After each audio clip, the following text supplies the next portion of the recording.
Alors voici l'iPhone 6, on va analyser un petit peu les différences déjà avec l'iPhone par rapport à l'iPhone 5S. La plus flagrante, c'est l'écran qui passe de 4 à 4,7 pouces. Alors c'est une taille d'écran qui est plutôt courante sur Android, mais qu'on n'avait pas encore sur iOS. Alors au niveau du design, la principale différence, on la constate déjà au niveau des bords, on a plus les arêtes tranchantes des iPhones qui étaient de monnaie courante depuis l'iPhone 4. On retrouve des bords arrondis, un petit peu comme on a sur l'iPad mini et sur l'iPod Touch, mais aussi un petit peu un retour finalement au premier iPhone. Les bords sont également beaucoup plus fins et même au point d'avoir un appareil photo qui dépasse pour la première fois un petit peu de la coque. Au dos, on remarque également ces petites lignes en plastique qui parcourent le téléphone, qui sont forcément nécessaires, j'imagine, pour les antennes, qui remplacent les deux petites parties en verre qu'on avait sur l'iPhone 5S. C'est pas très élégant, ça rappelle un petit peu ce qu'on avait sur le HTC One notamment. Là encore, c'est peut-être plus un choix technique que vraiment esthétique. Alors l'autre changement se situe au niveau des boutons, donc on a toujours le bouton Home avec son Touch ID. En revanche, le bouton de verrouillage, qui était traditionnellement en haut de l'appareil, maintenant on le retrouve à droite, ce qui est un petit peu logique vu la taille plus grande de la coque.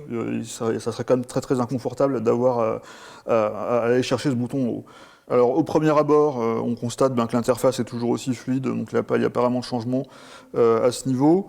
On a une petite nouveauté qu'on va voir davantage sur l'iPhone 6 Plus, qui est un petit geste qui permet de réduire la taille de l'interface, justement pour pallier la hauteur de l'écran qui ne permet pas toujours de toucher le haut de l'écran avec son pouce. Alors on passe à l'iPhone 6 Plus, et donc là on a un écran encore plus grand puisqu'il s'agit d'un écran 5,5 pouces, donc c'est la première phablette d'Apple. L'écran est Full HD, donc 1080p, et Apple a exploité cet écran plus grand avec des fonctionnalités qu'on trouve pas sur l'iPhone 6 et qui va permettre d'utiliser le téléphone en mode presque mini tablette en fait. Donc on va pouvoir par exemple pour la première fois utiliser l'interface de l'iPhone en mode paysage et pour la plupart des applications on va avoir des vues qui se rapprochent davantage de ce qu'on a sur iPad, par exemple sur Safari.